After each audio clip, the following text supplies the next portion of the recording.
2021 жылдың 28 қыркүйегі күні Қазақстан Республикасының ұлттық кітапханасында Абай атында Қазақ ұлттық педагогикалық университетінің қолдауымен жарық көрген Оразалы Досбосыновтың 3 томдық шығармалар жинағының тұсаукесері өтті. Кітап университеттің ұлағат баспасынан 100 дана болып басылып шыққан болатын. Бірінші, екінші томында Оразалының айтыстары мен өлеңдері, ал үшінші томында ақын туралы арнау өлеңдер, естеліктер мен ғылыми зерттеу мақалалар топтастырылған.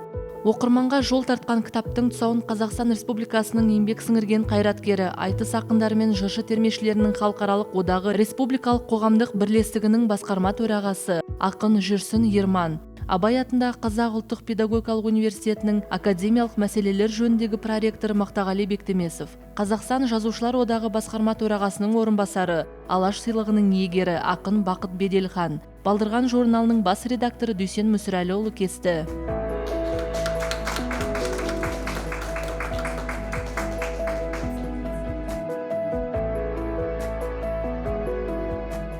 Сонымен қатар айтулы кешке Шорабек Айдаров, Серік Қалиев, Ахметжан Өзбеков, Бауыржан Халиолла, Ринат Зайтов қатарлы шайырлар Оразалы жайлы тамаша естеліктер айтты. Шараны күміскөмей әнші Нұржан Жанпейісов әнмен әрлеп,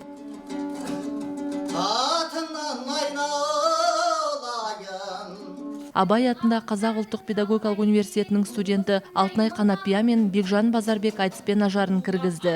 Қазақ үшін мен бүгінгі айтыстың оразымын, сен бүгінгі жиынның ажарысың ай.